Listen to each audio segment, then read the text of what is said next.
네, 1997년 12월 30일이 어떤 날인지 알고 계십니까? 사형을 선고받은 사형수 23명이 형장의 이슬로 사라진 날입니다. 그로부터 20년째 우리나라는 사형 집행을 중단하고 있지만 사형 제도는 폐지되지 않고 있습니다. 사형 폐지를 촉구하는 콘서트 형식의 세미나가 지난 2일 주교회 정의평화위원회 사형 폐지소위원회 주최로 열렸습니다. 서종빈 기자가 다녀왔습니다. 지난 2일 저녁 서울 마포구 서교동 소극장인 폼텍 웍스홀 사형 폐지라는 다소 무거운 주제의 세미나가 초대 가수의 노래와 어우러진 콘서트 형식으로 지루하지 않게 진행됐습니다.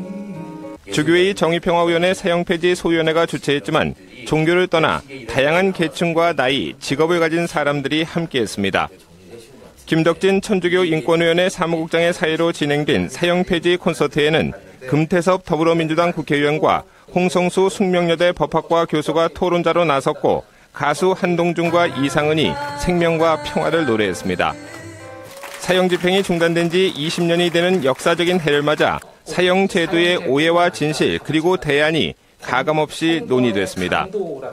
홍성수 교수는 강성 형벌인 사형이 형벌의 사회적 의미인 범행 좌절과 범죄자 교화 측면에서 전혀 정당성이 없다는 것이 입증된 만큼 범죄 예방을 위해서는 오히려 검거율을 높여야 한다고 지적했습니다.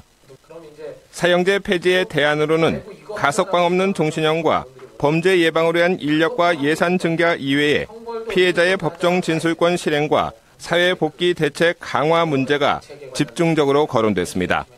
유럽 같은 경우는 사형제가 없어진 지 오래됐으니까 거기는 뭐라냐면 피해자 가족들을 사회 복귀를 시키기 위한 여러 가지 이제 프로그램들을 운영을 하거든요. 그걸 굉장히 중요한 국가의 책임이라고 보는 거죠. 아무리 돈이 많이 들어도 예산 아끼지 말고 다시 써야 될 게 바로 피해자 가족들이 어떻게 하면 사회 복귀가 될 수 있게 여기에 우리 투자를 해야 된다라고 생각을 하거든요. 근데 그런 데 투자는 안 하고 이제 어떤 사형을 집행하는 것에만 몰두하게 된다면은 피해자가 재판 과정에 진술할 권리가 있지만 법원이 안내하는 절차가 없어 피해자가 재판의 적법성과 정의성을 확인할 수 없는 것은 문제라고 지적했습니다.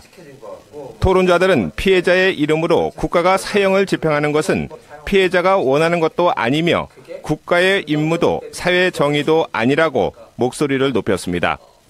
금태섭 의원은 안전하고 생명이 존중되는 세상을 만들기 위해서는 반드시 사형 제도가 폐지돼야 한다고 강조했습니다. 국가가 사람을 죽이면서 사람들한테 다른 사람의 생명을 소중하게 여기고 범죄를 저지르지 말라 그러는 것은 설득력이 없습니다. 국가부터 어려운 시기에 욕을 먹어가면서 또 이 일반의 순간적인 법 감정이 저런 놈은 죽여라 할 때 그게 아니고 사람의 생명은 정말 중요한 거다 할 때 사회 전체적으로 생명을 존귀하게 여기는 분위기가 생겨나고 그것이 정말 범죄를 줄이고 피해자의 인권을 보호하는 길이라고 믿습니다. 사회를 맡은 김덕진 사무국장은 사형제 폐지는 문재인 대통령의 공약 사항으로 사형 집행 중단 20년을 맞아 20대 국회에 사형제 폐지 법안을 또다시 발의했다며 법안이 통과될 수 있도록 힘을 모아달라고 호소했습니다. CPBC 서종빈입니다.